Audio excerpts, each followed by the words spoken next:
bir bahar kimi, sözlerin derman yar kimi. Dost deyip geçmez adam sen oldun kalbimde bir tanrılık kimi.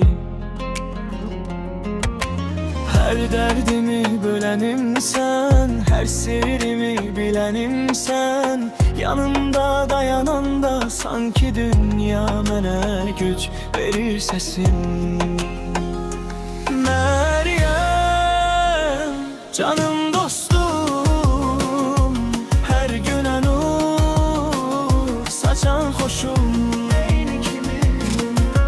Gecesi var gündüzü var, hayatta her şeyin izi var. Ama bir dost tapmak çetin, seninki kimi temiz ürək az olar. Düşəndə mən yerdə qalan, elimdən tutan bircə sen oldun. Herkes gitti sen kaldın, bu dostluq ömürlük yolum oldu. Meryem, canım dostum, ömrümde en güzel adın.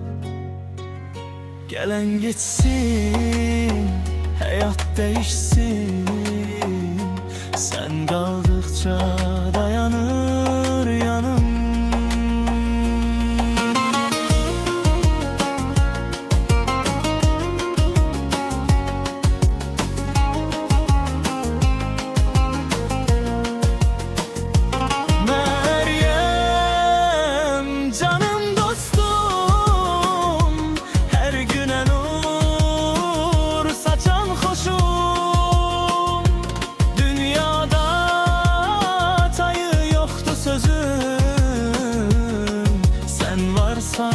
Diye güldü gözüm.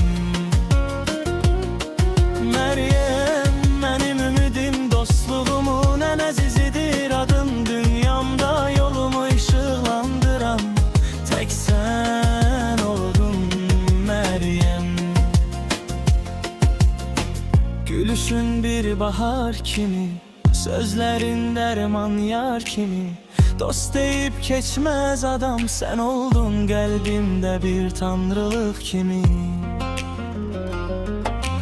Her derdimi bölenim sen, her sirrimi bilenim sen. Yanımda dayananda sanki dünya mənə güc verir sesin.